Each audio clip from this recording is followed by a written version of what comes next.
Hello बच्चा लोग, a warm welcome once again to my YouTube channel HK Classes. Students, in this session we will talk about exercise 1.3 and before this we will learn about theory part of exercise 1.3 है ना। छोटा सा theory part है, पहले उसको देख लेते हैं और उसके बाद exercise 1.3 करते हैं। किया है कि काफी बच्चों को ये सारी चीजों में ना 1.3 में यानी इरेशनल नंबर प्रूव करने में बहुत सारी प्रॉब्लम्स आती हैं। तो ट्रस्ट मी गाइस, आज के बाद प्रॉब्लम नहीं आने वाला है। ध्यान से देख लो इस वीडियो को, बिल्कुल प्रॉब्लम नहीं आएगा कि कैसे इरेशनल हम प्रूव करते हैं। हाँ, मैं मानता हूं कि ये थ्योरेटिकल चैप्टर है, थोड़ा थ्योरी इसमें लिखना पड़ता है, लेकिन आ जाएगा। बहुत ज्यादा थ्योरी नहीं लिखना है, आ जाएगा, ठीक है। अच्छा, वो पढ़ने से पहले कि कैसे इरेशनल हम प्रूफ करते हैं, क्योंकि इस चैप्टर में हम वही पढ़ने वाले हैं, इंट्रो में भी वही पढ़ने वाले हैं, एक्सरसाइज में भी वही पढ़ने वाले हैं, ठीक है। तो उससे पहले एक थ्योरम मैं कराना चाहूंगा आपको, ये वाला थ्योरम, क्योंकि बार बार ये थ्योरम यूज होगा,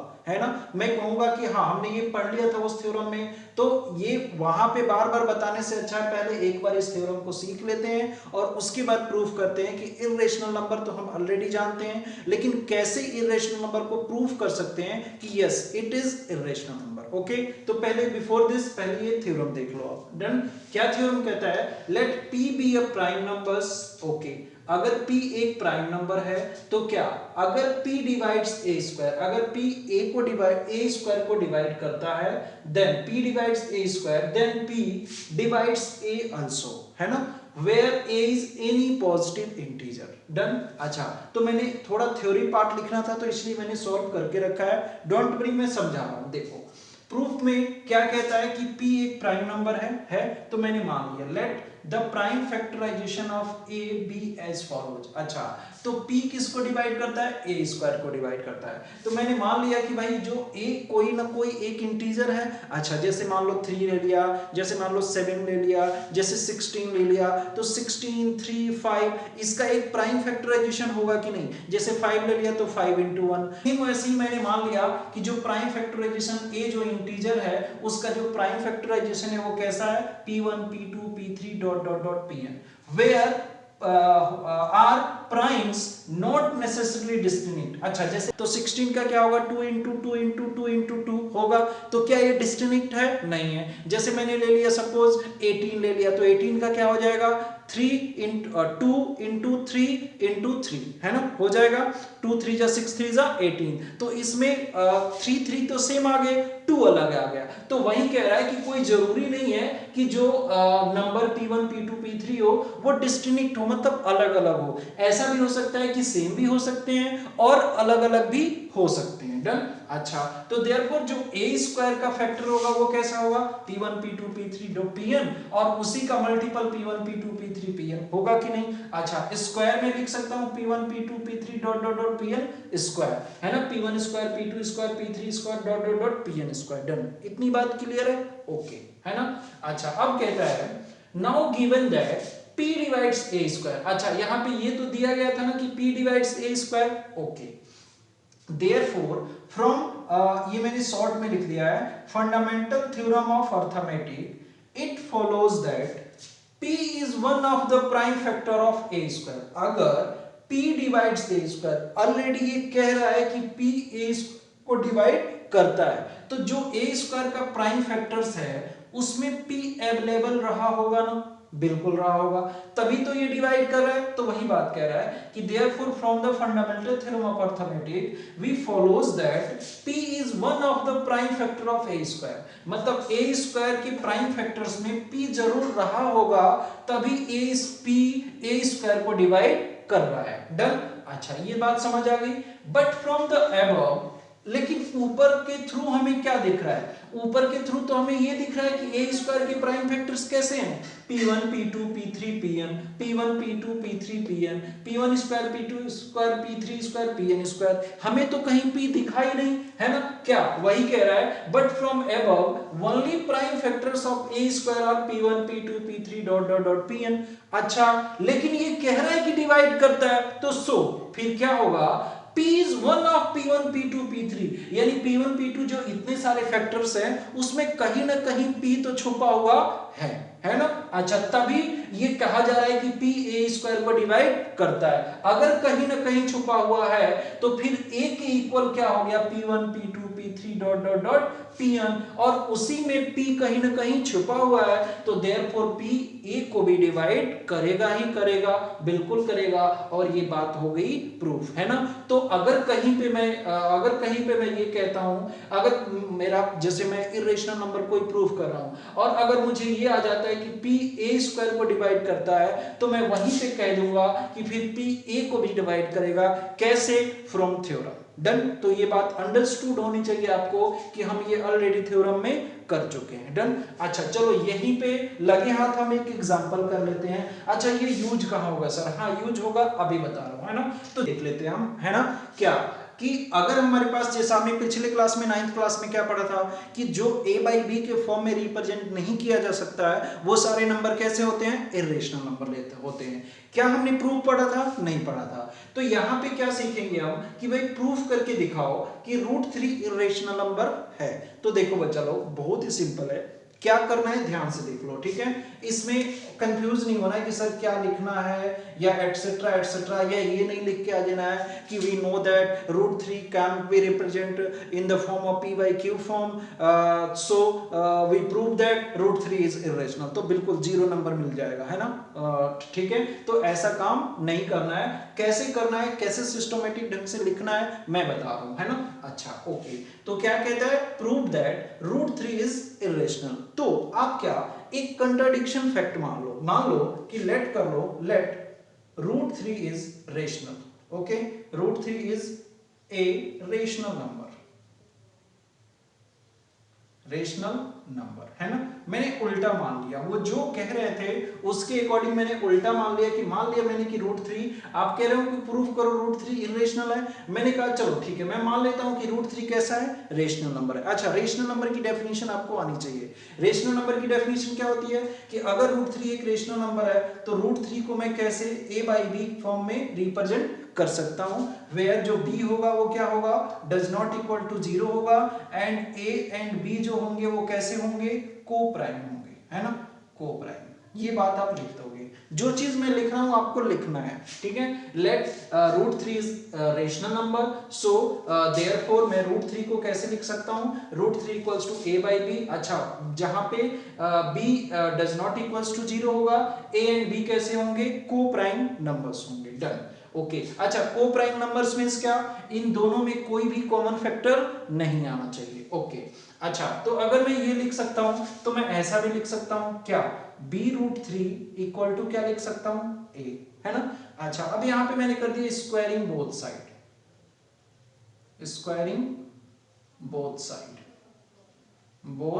साइड। ओके, तो क्या मिला मुझे मुझे मिला 3b square equal to a square. Done. अच्छा, तो यहां से एक बात जरा देखो, क्या दिख रहा है मुझे ये दिख रहा है कि 3 किसको डिवाइड कर रहा है? a स्क्वायर को। अच्छा, तो यहां पे ये लाइन लिख सकता हूं, therefore 3 divides a square. That employees, since आप लिख सकते हो, सिंस 3 डिवाइड्स a also। कैसे? From theorem. यही मैंने इसीलिए आपको प्रूफ कराया कि आप वहां पे ये लाइन लिख दोगे फ्रॉम थ्योरम, ठीक है। अच्छा, अगर 3 डिवाइड्स करता है a स्क्वायर को, since 3 divides a also। Okay, तो जो 3 है वो किसको डिवाइड कर रहा है? a को डिवाइड करता है। तो a को मैं कैसे लिख सकता हूं? a तो फिर ऐसे रहा होगा ना 3c के फॉर्म में। जरा ध्यान से, यहां पे ध्यान से, है ना। देखो, अगर 3 डिवाइड्स a स्क्वायर कर रहा है तो हम ये जान चुके हैं कि जो 3 डिवाइड्स है वो a also है, यानी कि 3a को भी डिवाइड करता है। तो अगर 3a को डिवाइड करेगा तो a कैसा रहा होगा? 3c टाइप, यानी कि a में 3 रहा होगा ना, और कोई एक इंटीजर और रहा होगा, तभी तो 3 डिवाइड कर रहा है a को। तो a किस फॉर्म में है? 3c फॉर्म में। वेयर c क्या है? c is any integer, c is any positive integer. बात आगे समझ। c कैसा है, कोई भी एक इंटीजर है, डन। अच्छा अब ये वैल्यू जरा उठा के यहां पे रख दो, ऊपर में ये वैल्यू उठा के इस इक्वेशन में, आप चाहो तो इक्वेशन भी बना सकते हो, यहां पे मैंने कर दिया इक्वेशन फर्स्ट। अच्छा तो ये वैल्यू उठा के मैंने यहां पे रख दिया, put this value, put the value of a in equation first. तो क्या मिला आपको, जरा ध्यान दो, है ना, ये 3c उठा के मैं यहां पे रख रहा हूं, तो क्या मिला मुझे 3b square equal to 3c का होल स्क्वायर, दैट इंप्लॉइज क्या 3b स्क्वायर इक्वल टू क्या मिला 9c स्क्वायर। अच्छा 3 से 3 कैंसिल, 3 3 जा 9, that implies b square equal to क्या मिल गया 3c स्क्वायर मिल गया। अच्छा तो अब यहां से देखो फिर c स्क्वायर, फिर यहाँ पे 3c स्क्वायर इक्वल्स टू क्या b स्क्वायर। अच्छा तो यहां से एक और बात, अगर मैं 3 को यहां पे लाऊं तो 3 किसको डिवाइड कर रहा है b स्क्वायर को, दैट इंप्लॉइज क्या 3 divides b square, since 3 divides b also, 3 divides b also। अच्छा ये बात जरा नोट डाउन कर लेना, थोड़ा नीचे हो रहा है दिख रहा है ना क्या, अगर देखो हमारे पास यहाँ पे आया 3b square equal to a square, तो 3 को अगर उधर भेजा तो 3 a स्क्वायर को डिवाइड कर रहा है ना, तो वो बात मैंने लिख दी। अच्छा सेम यहाँ पे जब ऐसा आया तो c स्क्वायर इक्वल टू क्या आ गया b स्क्वायर अपॉन 3। अच्छा मतलब b स्क्वायर को 3 डिवाइड कर रहा है, मैंने वही लाइन लिख दिया। सिंस हमने अभी थ्योरम में क्या पढ़ा कि अगर a स्क्वायर को डिवाइड कर रहा है तो a को भी डिवाइड करेगा, तो यहाँ पे अगर b स्क्वायर को डिवाइड कर रहा है तो b को भी डिवाइड करेगा, तो मैंने लिख दिया। अच्छा अब ऊपर जरा देखो, यहाँ पे देखो अब क्या लाइन फाइनली लिखना है, ये काम हमारा हो गया। अब फाइनल लाइन आपको क्या लिखना है, अब देखो हुआ क्या जरा समझो, उसके बाद लिखेंगे।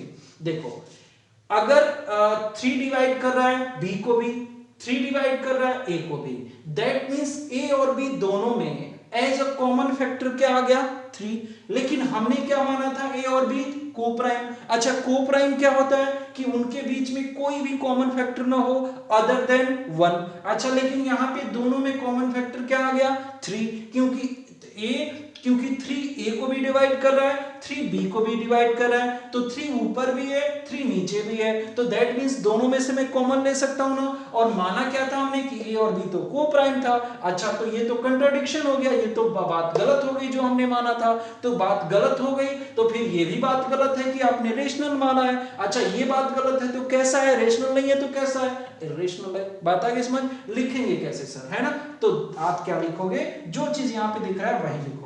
From above solution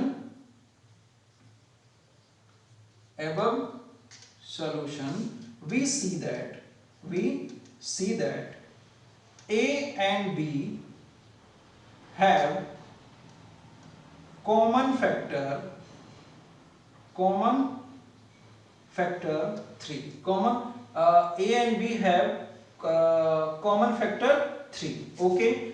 This contradiction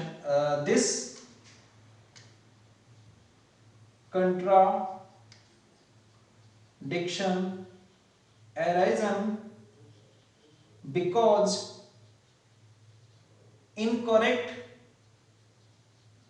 assumption,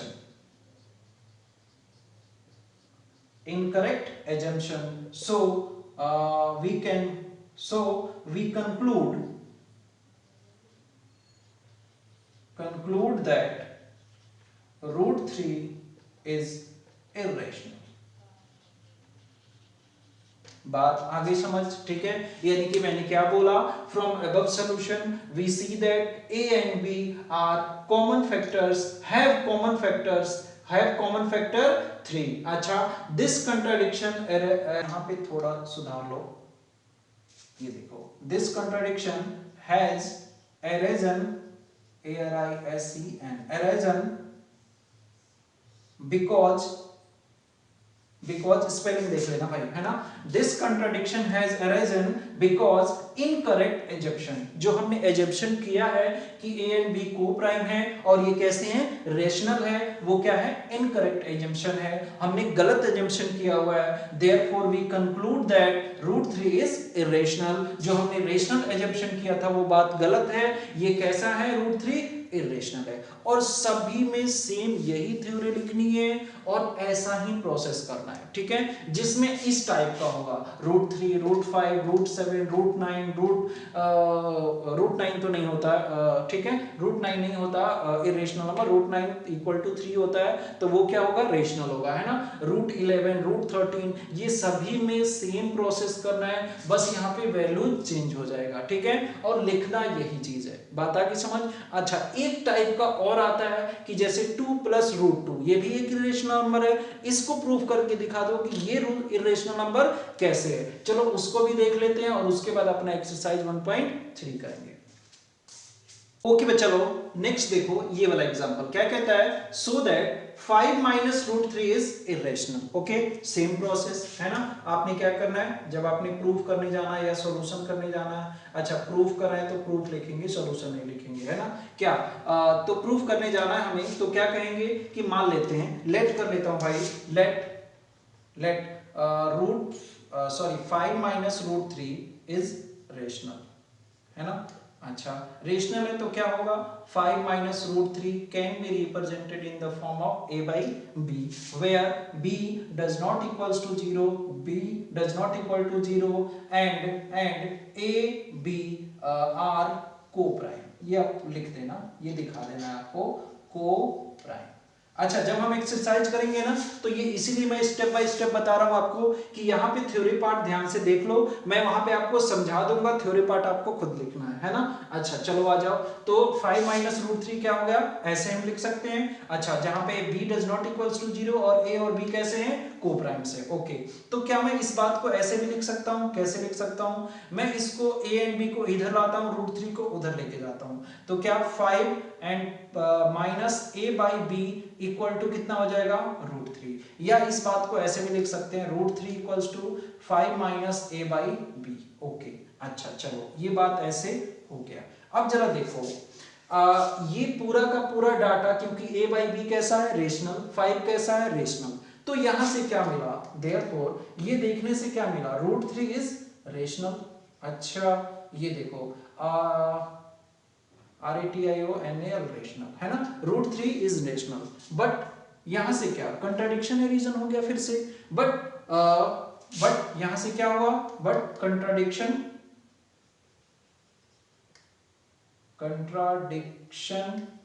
has arisen that root 3 is rational, root 3 is rational, but root 3 कैसा है, इरेशनल, है ना। रूट 3 क्या, रूट 3 रेशनल नंबर है, नहीं है, हमने अभी प्रूव किया था पीछे कि रूट 3 कैसा है, इरेशनल नंबर है, तो यहाँ पे कंट्राडिक्शन एरिजन हो गया, contradiction arisen that root 3 is rational because of our wrong assumption,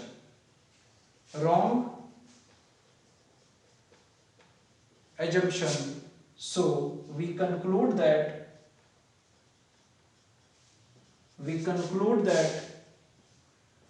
5 minus root 3 is irrational।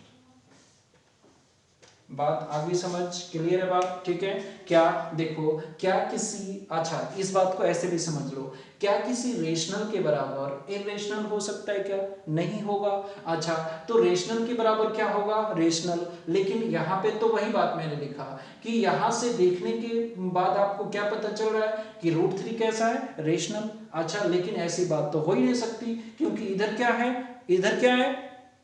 इधर क्या है रेशनल और ये क्या है √3। क्या √3 रेशनल हो सकता है? नहीं। √3 कैसा होता है? इरेशनल। तो वही मैंने लिख दिया, but contradiction has arisen that √3 is rational because of our wrong assumption, so we conclude that 5 minus √3 is irrational. बात आगे समझ क्लियर है?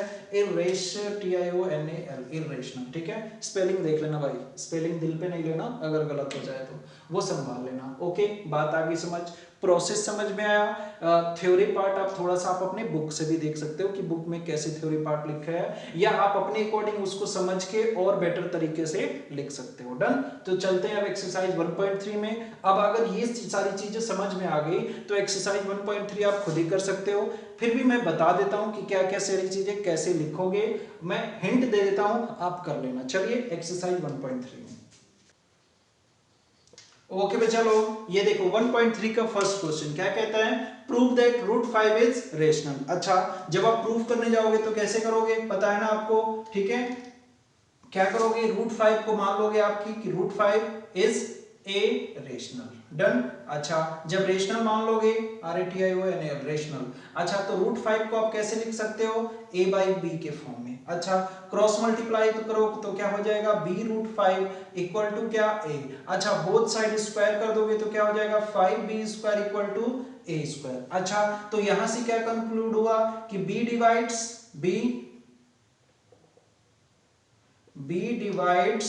a²। ठीक है,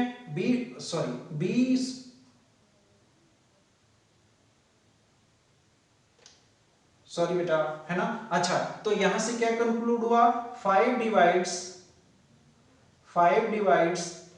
DIVIDES 5 डिवाइड्स a²। अच्छा, तो देयरफॉर क्या 5 डिवाइड्स a आल्सो, बिल्कुल। कैसे? From theorem. अच्छा, तो अगर 5 डिवाइड्स a, तो क्या मैं लिख सकता हूं a को मैं ऐसे लिख सकता हूं 5c।